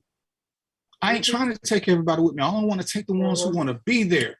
As we try to make life better, I done lost a couple of friends for things they've said about how they feel about women and single mothers. Dr. Deb told y'all she had to get on welfare for a month or so. Ain't no money in welfare, but we will perpetuate that lie about women break up the family to get on welfare. This is what dudes do to try to step back from their responsibilities. And this is one of those same things. As opposed to stepping up and embracing it and becoming better, we try to find other excuses. Never said the office of president is going to change the message to Black people, but that was a great example of parenting by Black parents. Oh, and I just gave some because I try to, and again, President Obama's kids were raised by Black people. Now, who President Obama was raised by, I didn't even get into that, but I was just talking about his comment. Yeah, I use them as a perfect example. We never heard anything bad about them. Never. Mm-hmm. Still ain't. They got boyfriends now. Still ain't heard nothing bad about them. And Lord knows people looking. Mm-hmm. And yeah, they probably didn't go through the same things as a normal people because they had Secret Service for most of their life. But that's not the yeah. But the issue is still is us commoners doing better because we know it can be done. And it is a little bit harder. We do have to work a little bit harder. Being a king ain't easy. Being a leader ain't easy. Because guess what? Some shit is going to happen. You're going to get hit in the mouth. You're going to lose once or twice. You got to get up. And fellas, this is what we have to do better. We have to do better across the board, not just in our own circles, but throughout. And this is what we can't keep dropping the ball. Dr. Deb just said, she's got kids being molested by the mom's boyfriend or the family uncle or whatever. And everybody want to put it off because they don't want to believe that. You'd rather not believe that than believe your daughter or believe your niece. That's a sad mentality. And for every good dad, because I think once that's said, we do better theoretically than white men that stand around. And that's a good thing. But look at the damage we're doing it by the same token. And we can't ignore that. We can't ignore that some dads who stay around still ain't shit. Right. But the point is, this point is making it safe for women to tell their truth, making it safe for them to be able to get out and leave that, making it safe for the daughters, making it so that women want daughters because they know they're going to come in a world that's protected. Right now, fellas, I ain't gonna even be sexist. Ladies, Ask them how many of them feel protected. Ask women on your own personal pages how many of them were sexually harassed before they made it to the age of 16 by an adult male. See, this is something you can do, but to do it means you got to accept the fact that you were probably simply complicit in some of it and didn't even know. I didn't know. And all of a sudden I started getting hit with it. Because if I don't know, then I can't be blamed, can I? But damn, once somebody brings it to my face, I mean, I can't do nothing about what happened 20, 30 years ago. I can do something about tomorrow. I can start making that change for us to get better. Because our parents didn't teach us a lot of stuff because they just didn't know. In this age of information, what we don't know is by choice. Amen. It's by choice. Go ahead, Ben. Go ahead, Shawana. Oh, yes. Oh, I just wanted to jump on when you were speaking about, things happening and people not wanting to really say anything about it. When you have that poverty mindset that where you grow up is where you at, and you can't snitch, and you see things but you don't see. So like, hear no evil, see no evil, speak no evil about where you are, because where you are, it's almost like where you live in your community, in your neighborhood. For those who lived in a community and neighborhood, it's almost like it's equivalent to when your parents say, what happens in this house, stay in this house. So when it comes to your neighborhood, it's like equivalent, if you live there, that whatever happens in this neighborhood pretty much stays in this neighborhood. There's only a few good men that come out of those neighborhoods. We can count on our hands how many great people have come out of those kinds of situations and environments. And part of hear no evil, see no evil, speak no evil comes from monetary supplements. When you're in need of something, your behavior is different. Your predatory instincts kick in. You need to do something about something, regardless of what it is. You have to do something. And most people want to protect what they have.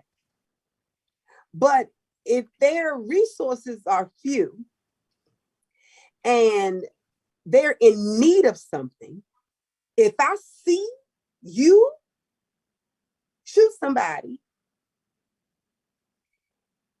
and I saw you and you come to me and you bring this to me when I'm sitting in here with my kids, fatherless, refrigerator on E, or rent due, or how about the phone bills? The phone is already cut off, or maybe I'm getting electricity from my neighbor's house already. Like, if you don't know what I'm talking about, just exit the page.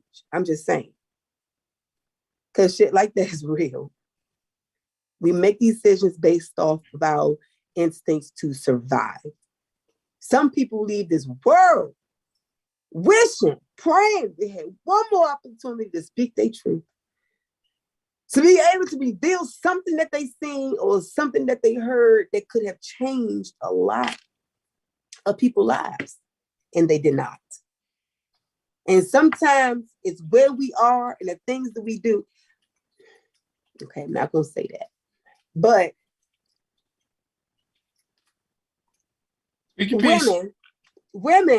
women that, right, okay, so you have people who, I guess you want to say prostitute, right? Now, I'm not really sure about that aspect of it. I'm going to try to talk about what I know, right? And what I know is some women do it because they're being made to by somebody else.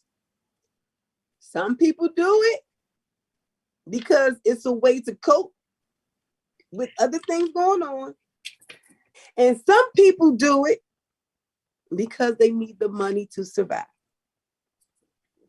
Okay. And you left out one point. Some people do it because it's all they know. Because that's but survival is the most basic instinct. And I talked about this before. If and this works better for women. If your child is hungry, you can't wait 2 weeks for a paycheck. Would you rather go to a club and be a stripper and get paid that night? or you want to keep your pride and let your child cry all night while you sit around and keep filling that jobs. Some things are survival, and you got to do what you got to do. And we can't keep judging people off of that. And so some people, hey, once they see that survival is easy, they do what they do and they're good at it. But that's everybody, my point. Right. But that's my point about the bad guy. The bad guy in the neighborhood, the one who's the rapist, the one who's the killer, the one who's out there dealing drugs about babies. Listen, if they know that you are in need, it's easy for them to keep your mouth shut. And when you become used to that, that's all you know, because you feel like if you don't keep your mouth shut, something bad's going to happen to you. Outside of them offering you money, or being able to use your house as one of them trap houses, or being able to come and store something. Look, he laughing. You know what I'm talking about, okay? Listen, nigga, you ain't got to come in here, but if you want to store something in here and give me a couple $100 a week or a stack a week, and I got kids in here who need shoes, yeah, if you kill somebody, I ain't finna tell the police. And if somebody told me that you raped that girl down the street, I ain't finna tell that either. Because why? I'm living good. I'm living above my means right now. Like, I'm feeling like I'm that huge on the street, okay? So a lot of the times, the fact that we are in need, the fact that we won't go and push and go hard for ourselves and not put us in that needy position. If you didn't have that, you can make better decisions for yourself. A lot of the times we are stuck by the fact that we lazy and don't want to go do more. If you can go do more and create more opportunity for yourself, won't nobody have no stronghold on you like that, and you can make the right decisions. You tell, you open your mouth, you say something, you speak, and guess what? Your finances, your car note, your house, your kids, your school, the food, the toiletries, none of that's not going to be affected by it. You talking about that's where go get you a lawyer, okay? Just saying. And again, you know, survival is the most basic of instincts. And you know, I just posted in the world of worlds, single dads make better decisions about their kids than single mothers. But a lot of it is economics. Most of the time, a single dad who has custody is a little better off financially. He ain't going through the same things. Most single dads don't even, you know, it's crazy. They don't even want child support, but they're a little bit better off financially. And I will say guys are a little bit more picky for most of the same reasons that Shawana just gave. They don't have the same opportunities. And that's the thing when they want equal rights. That's where the equality comes in. They want equal pay. They want to be able to get the good job. They don't want to be equal at home. Stop the madness. Stop with that one. But when it comes to survival, you're going to do what you do and you're going to make your life easy. And a big problem that we don't do enough of is it's hard for a woman to be better if she ain't never seen better. If a woman grows up and all she does is see her mom struggle and use men to get by, for her, that is the norm. That is the norm. If you grow up in the hood and you don't know nothing about credit, you ain't gonna never know nothing about credit. You used to paying cash for everything. You don't know to get a credit card. You don't know what 820 mean or 7. You don't know none of that. So you don't ever get to see it. It's hard to see. It's hard to be something that you can't see. And this goes back to us being parents. And again, I'm picking on the fellas because I can speak as one. When you being a weekend parent, when you being that 5-day-a-month parent or whatever it is you're doing, and this is when you're the non-custodial parent, stop making all your weekends play weekends. Teach your kids something. Show them something better, not just have a good time. These are the things that we have to do, especially if you got daughters. You know, sometimes you got to sit down with your daughters and explain the game to them. Because as my sister said, a lot of them are gullible because as we've gotten better and got a little bit more better financially, we ain't in the same conditions, which makes us a little street dumb because our kids don't know what we knew. They're not in the same dangers. And we moved to safer neighborhoods and we don't talk about the things that we did growing up because we don't want them to think like that. And we're kind of hurting them because we don't prepare them for when they move out. And they don't know nothing about the hustle because they ain't ever seen it because we wanted to protect them from that hustle. We didn't want them to have to be there. You know, mothers will neglect their child to try to get a little bit more money so they have to do certain things. Mothers will make exceptions because I ain't finna judge a woman who has to do what she got to do to feed her kids. It is what it is. It's survival. Guys do the same thing. We just do it a little differently. It's easier, fact of life, it's easier for me to go out and become a drug dealer than it is for Shawana. They're going to treat me differently. They're not going to expect the same thing, you know? So, but it's easier for Shawana to go to a club with the quickness to get paid just like that. And she ain't got to do nothing illegal. Everybody got little things that can do better or worse, but it's survival and we do them. But at some point, we lose that line with our kids. We don't want them to know how far in the gutter we've been. So it's kind of hard to tell some stories without giving up too much information. We want them to see the light. We want them to see the light. We tell them about the good things. But you got to expose your kids to some darkness, because when they leave the house, when you're not around, that darkness is coming. It's coming like tomorrow. And they got to be prepared for it. You know, my son, I grew up in the hood, and my son kept wanting to, he's like, man, I wish I grew up in the project, Dad. I want to be like you.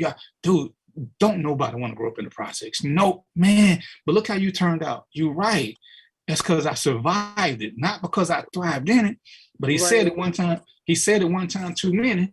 So I took him to the projects where I still had a few friends, and I dropped him off. I said, I'll see you Monday. And it was Saturday morning. He was calling me Saturday afternoon saying he had enough. Oh, no. I need for you to experience it. I need for you to know what it's like to hear these gunshots that you think are so, you think it's so cool to hear gunshots. You think it's so cool to keep ducking down.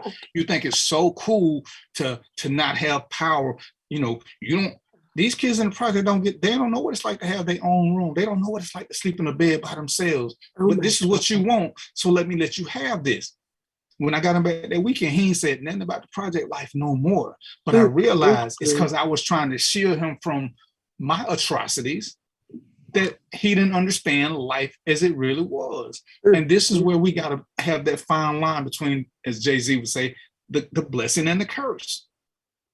This is where we have to, we parents, we got to lead these conversations. Don't let the streets teach your kids, because naturally they're going to believe we telling them stuff to jade them. But we need to put or you just saying that. No, I need to tell you this before you hear it, so that when you hear it again, come back and ask me. Come back so we can have a conversation. Yeah, and it's like, you know, I took my kids shooting early because I got a bunch of guns. They didn't like it. But guess what? I didn't have a problem with no more. I didn't have a problem picking up guns no more. My son, as he got older, he liked them. But I was like, oh, they didn't like that. Because it ain't like it look on TV. It ain't like, them guns is heavy. When they shoot, there's a lot of kicking, a lot of, I didn't give him no base. Just go out there and do it. Whoop. My son now, if he see a gun, he gonna run to get me. He didn't want to touch no guns because he didn't like the way it felt. I'm not gonna sit and drink with him. But at a young age, you know, I let them taste some alcohol because I know kids don't like that taste. So guess what they got out of their system early? They didn't want to drink with us at New Year's. They wanted the sparkling stuff. They didn't want the good stuff because their stuff was nasty to them. You got to kind of expose them to certain things just so the streets don't, and they can already say no. And this is the blessing and a curse, because you got to figure out the perfect age for, you know, my wife now is teaching my little girl about puberty. The funniest shit going on. This is why I would never be a single parent with a daughter. I'm not having them conversations. I already know I ain't built for it. I would get a girlfriend just to teach my daughter about girly stuff. And I know you can do a lot of it on YouTube, but honestly, I'm not built for some. I'm just, when she asks certain questions, I just bust out laughing because it's the most, and I have to, you know what, wife, I love you, because I ain't having that conversation, you know, and I can do it with my boys like it's nothing, but for me, there's a discomfort with having certain conversations with my girls. I'm old school. I acknowledge it, but I would find a woman for you to have these conversations with. And as I talked about before in another show, sometimes when there are things we aren't good at, we have to find a better village. And if our kids find somebody who they're going to listen to, we just need to vet them to make sure they're good. They got good souls, because you can't control who your kids are attracted to. You can't control who they want to follow, but you can vet them, because, I said, one of my neighbor's kids, little white kid, he comes sit out at the fire pit with me and will talk to me for 2-3 hours at a time. I don't know where that came from, but It sounds like there's a little abuse going on in his home, but he just likes spending time. Maybe want to help me around the yard. I'm his village. And Bobby Wilson, I applaud you. I mean, there's some things I am teaching my daughter, but luckily me and my wife, we can have uncomfortable conversations and we talk about the things that we think they should know, that she needs to know this, she needs to know this. Like I said, they went to a sex trafficking thing because they need to see this, because they ain't gonna just see this in the household. So they need to know some of the plans that go on. How, and I'm just using me as for instance, how I look the part, but I got a few girls under my control. I tell them to go to school and find some other girls, invite your friends over for a pajama party or whatever. And parents always want to get rid of their kids. So if my girls can recruit other girls for me and they come over to the house, and parents, if you don't know where they're going, you ain't met these parents or nothing, you setting them up for failure. Because they want to go hang out with the cool girls. And of course, the predator gonna pick some cool girls who got low self-esteem, even if he paying them off. And that starts a whole nother system. And that's when I'm gonna do the combined one where I'm talking about boys and girls, because sex trafficking is a whole different industry. This ain't about sex trafficking. This is just about the sexual predatory nature of grown ass men to little girls. And you know what? I'm just gonna jump real quick in and let you go get back to finishing. My daughter, we were having a birthday party for her. I think it was her 15th birthday party. And she's an athlete. She's in the basketball team. She has some basketball players that come over. I did, I think I did 8 girls, plus my daughter made 9 for the whole weekend. So big house and sitting nice neighborhood. Now, granted, some of these kids, don't come from areas where, there's super nice houses and things like that. So, they're not used to really seeing stuff like that. You know what I'm saying? So the parents, they pull up into the neighborhood and they come to the front porch. Now, right as you come into the foyer area, I had set up a book, right? For all those numbers that I didn't have already in names. I had a booklet that I was thinking, because my daughter can't go nowhere without me knowing damn your social security number, where you work at, listen, your boss number, your tag number, your wife tag number. Listen, I be wanting to, see what the outside of the house look like, what the car look like, what the sun look like. Listen, I'm everywhere, right? So I'm thinking that if you have a girl, and you know how I told you I feel about my daughter, you know what I mean? So if I feel this strongly about protecting what is happening to her, I'm going all in. Like my daughter just recently had to try to get to really accept that that's not going to change. You know what I'm saying? So we at the house, the huge driveway, 8-car driveway, everything, right? They pull up at the house and they at the corner and let their daughters out. Daughters walking up the driveway. I'm opening the door, I'm like, ho. Can you pop and come inside? In my mind, I'm saying, who in a good mind gonna let their child just walk up in somebody's house without finna laying eyes on the parent or the man of the house? Not to even get an idea what the inside of the house looked at. Listen, she had 8 kids to come. Only 2 of them parents walked their children to the door and signed the book. I had to make everybody else come inside and basically sign over their child to me with leaving your contact information. What about an emergency? What if the dude that I was with was this big sex traffic? Listen, I had 3 grown sons in the house. 3 grown sons in the house. They didn't even know I had sons in the house. Your daughter getting ready to stay at my house Friday evening, all Saturday, and you get her Saturday evening, Sunday evening, and I have 3 grown sons in the house. I had to make that information available because you didn't ask me. Listen, I'm gonna know who you have living in a basement, okay? I'm gonna know who living in a basement. I don't care if they're a tenant. I want to know their name as well. Listen, it flabbergasts me how your daughter, you could turn over to a complete stranger just because the neighborhood looks safe. It was a huge house. The festivities were set up in the yard. So when the parents came, they looked like, oh, my child finna have a good time. It's a beautiful home. Look at this. Ain't nothing bad finna happen. How you know? How you know that wasn't the last time you was gonna see your daughters? How do you know that? Just didn't even come in to lay direct eyes on me or the man of the house at the time. You're crazy. People are crazy. Okay. Yeah, because my daughter couldn't go spend the night over nobody's house where there was any adult male over 7. It ain't happening. And you know, it's funny because me and Trina was talking about one of the boys she was having sex with in school was her brother's friend.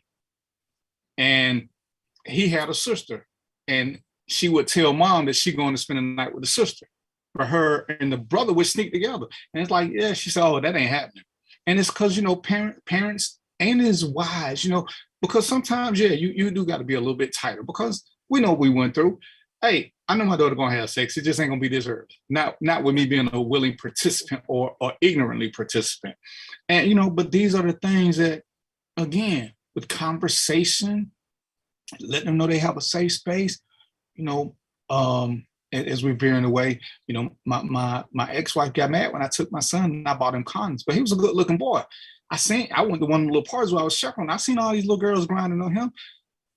I told him, you have got to be the stupidest woman on the planet if you think he gonna wait till he's 21 to have sex. I can tell you he gonna have sex before he hit the 10th grade. Ain't no time.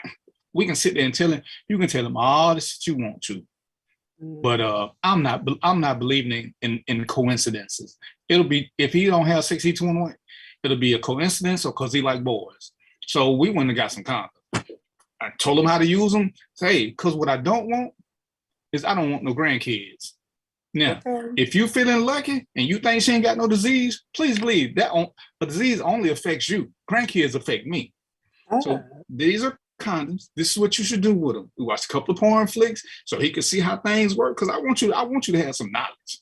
Because curiosity killed the cat. And you know, knock on wood, he didn't have a child and he got married. Now, my sheltered daughters all had kids without being married. None of my boys had children till they were married. So I'm knocking on wood and pat myself. But you know, I wasn't afraid to talk to them about certain things. I could explain their male body to them better than I could with a woman's. I need a woman to explain a woman's body. So because I don't know what you guys going through. I can tell a guy, hey, this is what this is, go from there. But we got to get more into the uncomfortable conversations. And I want to big hats off to Michael and Bobby. Man.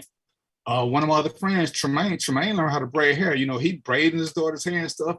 And when you get time to be with him, yeah, you still got to do little things. You know, your daughter should look up to you, and through what she sees in you is what she should know in a man. You know, when one of my daughters went to the prom, she waited by that door. She tried to get him to open that door. That little boy just wasn't catching the hint. He just wasn't getting the hint to come open that door for her. And he said something to her. So, you know, I walked outside. I said, this is what I want you to do, little fella. I want you to go back home, call me from your house phone, because my daughter don't open doors. And she was like, Dad, I realized, oh, yeah, because he don't know how to do this. I said, but yeah, go home, call me from the house phone. You know, everybody got call ID and house phones. And start over from scratch. He's like, can I just go to the stop sign? I said, no, they ain't long enough for you to think about it. And she was like, what if he don't come back? If he don't come back, you don't deserve to go with him no way. But when he came back, he did everything right. He opened that door. But we're not going to play this game. And you know, I was telling her later today, as we slowly switch away, that a woman will never learn how to be a queen if she don't start acting like one. And we've got to press that on them, start acting like queens so they get the treatment that they want.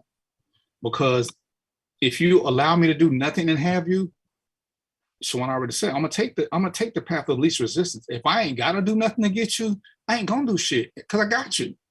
So why would I ever step my game up if you ain't going nowhere? And you've told me, hey, well, you ain't got to pay no bills. You ain't got to do nothing but be a bum, and I'm going to stay here with you. Because that's what a lot of us seem to want. I applaud the men who step up and make it hard for the other men. Keep doing your thing, and let's keep pushing that envelope. Let's share stories about what we do, how we take women out. You know, we was watching the show. I forgot what we was watching. But I'm watching all these grown-ass men go out on dates with T-shirts and sneakers on. Dude, you 42. You going on a first, second date with a woman. Y'all ain't going to the park. Y'all ain't going bowling. Y'all going out to eat dinner.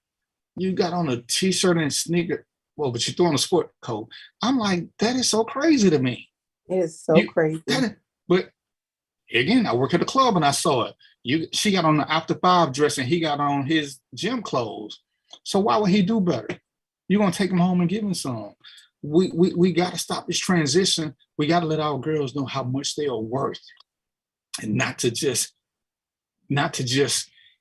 go through the motions and be happy that you got something. And right, we got to get more people involved. But Michael, what's more important is not getting more people involved, is getting more of the right people involved. Because too many times we take quantity over quality. It's better to have 3 quality people than 15 volunteers. And 10 of them is messing up your program, because them 10 gonna outnumber the 5. The 5 got to work so much harder. So we can't keep doing it. And that's why I say, I'm not concerned with taking everybody to the top. I'm not concerned with getting everybody in a good place. I only want to take the ones that want to be there. Mm-hmm. As soon as I meet with resistance, gotta go. You can train them up. You're right. You can train them up. I ain't got that kind of time no more. You know who wants to do better and who doesn't. If they don't want to do no better, it ain't for me to make them want to do better. I will say this to the day I die. When a woman, I don't care how alpha she is, how strong she is, when she meets a man who shows a certain behavior, her voice gets a little bit softer and she becomes just a lot more submissive just because she sees it. And she stops. She just gives in to shit because she's seeing it. They become argumentative and boisterous and raising hell when they see you in them. A woman don't want to see herself in another man. She wants to see a man in a man. And when she sees that, they just be like, oh, okay, baby. Okay, baby. And they smile and they smile and that's it. And they got dirty thoughts. And that's what you want. That's what you want. And, I know we drifting off because I didn't want to do the whole thing about this, but this is where we got to build a better place, because once she gets that thing going with you, when you say, hey, babe, what do we need to talk about? What kind of problems do we need to start fixing? She knows you're about that life. So now she can tell you some of her trauma so you can help her. And I'll tell you this now, there's nothing like you helping your woman get over her trauma. I know you ain't a therapist, you ain't a professional, but you're the person she wants to confide in with all her dark secrets so that you can know who she really is. And when she feels that connection with you, that's a hella connection, because now she can share shit with you. And it ain't about fixing her. It's about letting her release things, that darkness that she been holding in, that she could never tell anybody because she thought she was going to be judged. That connection is everything. When you can just sit back and share, and Shawana shares her secret with me, and all she know, I'm just going, I'm going to let her lay in my lap and I'm just going to play with her locks while she's talking. And she's going to be a much better person. She's going to be a much better person for me or whoever it is she's getting to talk to.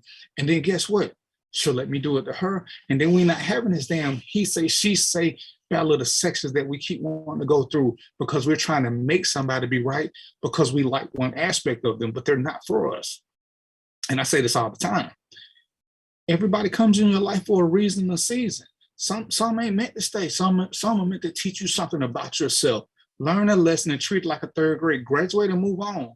It's okay. It's okay to move on. Learn from them whatever it is that they bring you to the table. They taught you something about you, something that you didn't like, something that you did like. I've dated women who made me better through something simple, but I had to go. I learned my lesson. That was it for them. It's time for me to go to the 5th grade because that was the end. But there was no need to sit there and try to make them be my Mrs. Right. They were my Miss Right Now, and I did what I had to do.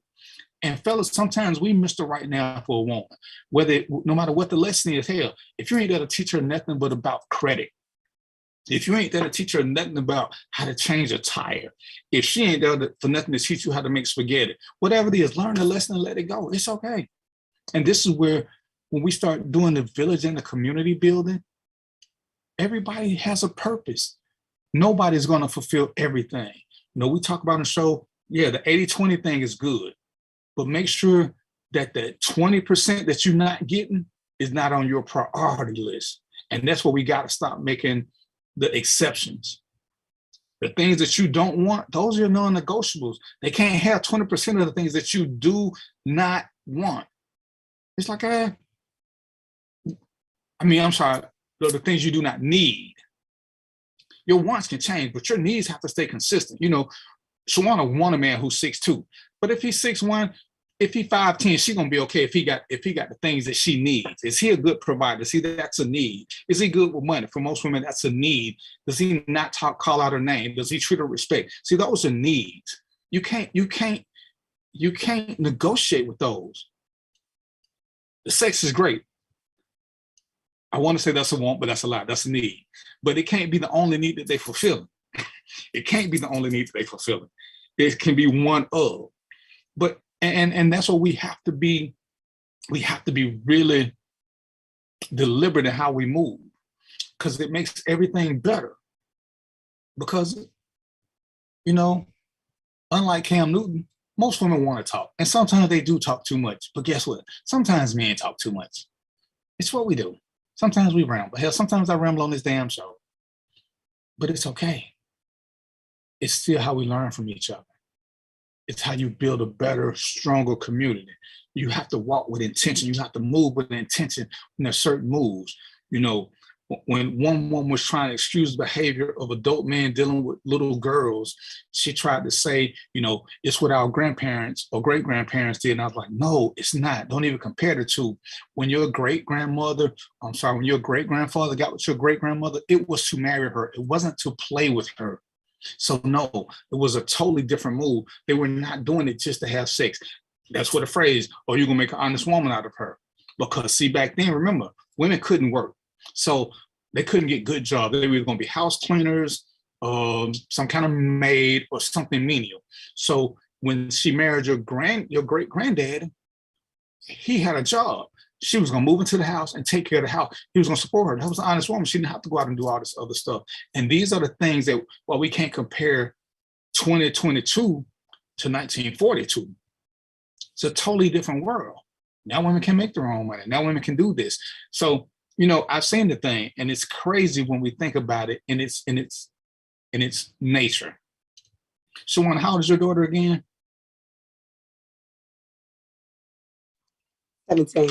17. So let's look at this from a realistic perspective. And this is one of the things I had to sit down and think long and hard about. At 17, if Shawana could pick a man for her daughter to marry, how old would this man be, Shawana? Just probably 3 years older. See, and this is a trick question. At 3 years old and he's 20. And it sounds good because he's in her age range. But do you trust a 20-year-old to treat her good for the rest of her life and not cheat on her and not do all this crazy stuff in your experience, in your worldly experiences? No. Right. So if we're being good parents, wouldn't it make more sense for a 17-year-old to marry a 45 or 50-year-old guy? He's established. He's probably got everything he needs. He probably got all the player shit out of his system. Wouldn't that, if we're being going strictly by the book, wouldn't that be a better setup? Because 9 times 10, he gonna treat her better. He would. But that ain't what we want. Because we're an illogical being. But you know, me and my wife was sitting on time. I was like, yeah, you know, shit. If we're being honest, you know, but I don't want her to get married. I think I'm a realist. I don't want her to get married that young because I want her to go out and have a good time and get all the shit out of her system. I don't want her married this early. But if that was where she was, if she had that, you know, we love to say it, mature for their age and old soul and all the other bullshit, whatever that means, then yeah, then why not marry an older man? If she's built and set up to be a housewife, why not get somebody who is in their late 40s, early 50s? Because he's gonna know how to take care of a woman 9 times out of 10. That 20-year-old ain't gonna know how to take care of a woman. They're gonna be learning together. It's gonna be a lot of strife because, and that's just one of the things that we was just thinking about and laughing. Because yeah, you want them close to the age, but if you want them to lead the good life, you want an older man. And you know, it's just one of the things. Like I said, it was a trick question. I just wanted to ask her. But this is what we do. So let me go back to this right quick. For the solutions about how to stop some of this behavior with these grown ass men, look for these little girls, we have to stop letting them be alone. Most of the women say when they were girls and they were being approached, they were by themselves. Whether it was walking to the store, walking somewhere, they were alone and there were no witnesses. So we got to remember to let these girls stay in groups when they're going places, because that is the best protection, because these guys are not doing it when there are witnesses around, because we can't be everywhere, but we got to make sure we don't leave them alone. Shawana hit on the point earlier. When you're going to let your kids go somewhere, know where they're going, especially if it's a house event. Know who's there. Know who lives there. Know who lives there. Yeah. I know you want to get out and go party and act like you're an adult, but sometimes, you got to chaperone. You got to chaperone the event and see how it go. And then, okay, I see what's going on. Now, the next time, I don't feel the need to do all this because I already been over there and I see what they're doing. But it's been too many times at house parties where when parents are crazy. Oh, when all the other parents leave, they breaking out the weed, they breaking out the Jack Daniels. It's a full-fledged orgy going on. Oh, because I'd rather them have sex and get drunk in the house than go somewhere else. Oh, see, I ain't with you. I ain't know that shit right there. No. They can have sex and get drunk when they move out. It's not happening here. It's just not. But they gonna do it anyway. Yeah, when they move out, they can do whatever they want to do. When you pay rent, when you pay rent or 2 bills, you get a voice. If you ain't paying 2 bills of rent, you don't get no voice. It's a dictatorship. But this is how we got to start doing better and making it smoother. And fellas, this is where we got to start having public conversations. This is where we got to start, when we make posts, this is where we got to start tagging each other so that women who are on our page can see how grown men truly move. Where we express the things that we do to make our households better and safer, so that when they're out there in the streets, they don't think that all these guys ain't shit, because they got friends they can see. Oh, they just posting this shit. It don't matter. If we post it and we think it, we can write it. So therefore they can see better. Because I guarantee you, a lot of these seeing these same whiny ass dudes who look like grown ass men, and by definition they are grown ass men, but they doing little boy shit. So if they don't see us conversing and doing things together and talking about how we, oh yeah, I'm gonna put on my suit, me and wifey going out. So now they, so grown men can dress. Oh shit. Oh, look at, he got 5, 6, he got 20 guys who dressing up to go out with their wife. So why you got on some damn Air Force Ones or some Jordans? That's not dressing up. You got Jordan 22. You're a grown ass man. Don't no grown man go out in no Jordans unless he going to a basketball game. No, we got to stop this. So, fellas, this is what we can do with intent. We can show what's going on, because unfortunately, we don't want to be out there with all these lanes. So we stick to ourselves. But we on social media, we can tag each other in posts, we can share each other's posts, we can comment on each other's posts and build each other up in the truest sense, because these women is looking. Because all you got to do is make a post and say, man, what about this? And you're going to see the women coming in because they're hard-headed. But they get to see the guys talking about the things that they truly do. And what you'll find out is men won't argue with men a lot. They'll just drop off, especially if other men are making them look bad. Because the first thing they're going to do, this is how you know you got them. When they start calling you a lame or a simp because you take care of your woman. Dude, how stupid do you have to be to take care of your woman? You won't take care of your woman. So I'm taking care of mine. That makes me a simp. She's my woman. Who would I treat good? Right. Why wouldn't I buy my woman dinner? Why wouldn't I do this or that? Oh, you're right. I'm trying to get in her favor. You're right. It's a constant effort. I'm trying to get in her favor so that she will do extra shit for me. Because you know what the thing says, you give a woman something, she'll make it better. So when I'm giving her the good shit to make her comfortable and embrace her femininity, guess who's the benefactor for all the extra femininity I'm finna get? Me.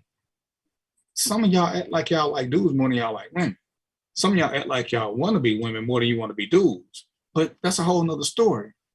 But Mike, go ahead. You know what? When it came to social media and exactly what you're talking about, men empowering men, men reposting, men sharing, having just, when you change platforms, and it's crazy, right? When you change your circle and you start to change platforms and you start to venture out and start to meet other people and start to see how things work, I started to see grown men have grown conversations. For the first couple of times after I switched social media platforms, I was just stuck. Because I'm like, is this real? Can this many Black men be this intelligent? I'm looking at backgrounds, I'm looking at bios. I'm like, These niggas are well off. They are educated. They are speaking. They are grounded. They are checking each other in respectful manners. They're not flipping out. They're not going crazy. And they're getting their points across. I was just stuck. I'm like, they do this because seeing a Black man really like support, uplift, and do what you're just asking them to do is kind of rare. Like you said earlier with your example, as far as broadcasting things that are not, you know, as far as like the sports players and, you know, their families and things like that, which ones they're picking and choosing to broadcast, just to see that many Black men, and then it went from Black men to just men. I'm just like, whoa, these are fathers, these are leaders, these are husbands, they out here. Look, maybe I can find me one, right? I mean, you know, so many of them existed in one little teeny area. I need to pull it together because I wasn't even that pressed about finding me a hobby, you know. But now that I see that they out here because they are, like, if you long enough you run into them, I'm like, oh shit, let me get myself together and pay attention to these well-educated, well-spoken men because they're out here, you know. But it's really rare. It's a shame that it takes all of that. But when you change your circle, when you change your company that you keep, when you, like you said, I had a conversation with a friend or two and we didn't see eye to eye. Them niggas ghosts now. You know what I mean? Like, I'm not gonna deal with them. You know, they gone. You know, I'm not gonna have you in my space. And this is how you feel. Like you said, you know, last week. What if that was my wife? What if I wasn't with her? You're gonna stand and you're gonna look because she can't open her mouth and ask you to assist her? Like, we have to hold each other accountable. But I just urge you, as you are cleaning up and taking care of your personal space, I urge every, you know, man under, you know, your voice and under, you know, being able to follow, you know, random thoughts to be able to do the same because it's very, very important. And sometimes the hardest decision that you make is changing your circle because you're comfortable. But if you're not progressing, and that's what you want to do, you gotta see better to do better. And if everything you looking at is beneath you, then you ain't gonna never see how far you can go. Amen. Ain't nothing wrong. If you cool being complacent, hey, do you just understand how that works? And you know, everybody ain't for everybody. And it's okay. But some people, men and women both, when they see somebody who is striving for more, sometimes that's all they need to lift them. There are women who have lifted men. There are men who have lifted women. That's what we got to be there for. I don't need anybody who's trying to bring me down. You know, somebody say, oh man, you changed since you left the hood. I'm like, JC, why the hell would I stay the same? Why in the hell would I keep that same mentality? I worked hard to get this. I ain't going back to the hood. I don't want to be worried that somebody gonna break in and rape my wife or steal my shit. I ain't never going back. I ain't finna miss it. I appreciate what it taught me. But the biggest thing it taught me was I don't want to be there. And I'm holding on to that one. And it's okay. But we have got to do better as we meet, you know, and one of the great things about the show is I met a lot of people. You know, I keep trying to get Sam to come on here. Now I got to go after Michael McLaughlin and what was the other? I forgot the other guy's name. Don't get mad at me. Don't get mad. I'm gonna find your name before my time run out. But I need Bobby Wilson. I need for you guys to come on here because I love men who can. That's what I'm saying. We can disagree. And in our disagreements, let's bring up valid points because the road to the top has many paths. I know a path. Bobby may know a path. Sam may know a path. These are things that make us better. So we don't have a single point of faith for all of us trying to follow the same path. Let's do it different. This is what I say about relationships. Me and Trina argue about a lot of things, but as long as the goal is to get here, ain't no argument that deep. Now, if one of us start doing this, then it's surreal.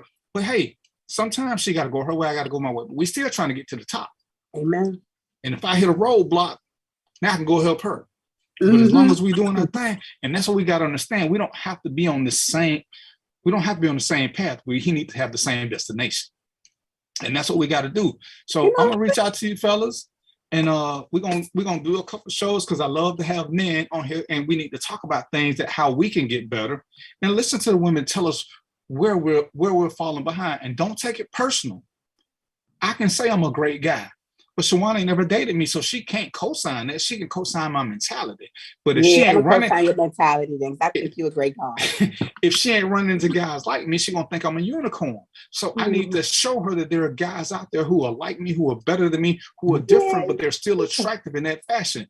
And as I see guys who comment and they bring good stuff to the table, I wanna have you guys on. Because this ain't about me. This is about us having uncomfortable conversations. This is about us moving the bar. Because guess what? I'm gonna demand more from any woman who wants to deal with me. But in return, when she demands more, I'm not buckling at that. I am not saying what I'm doing. If I want her, guess what I gotta do? I gotta step up.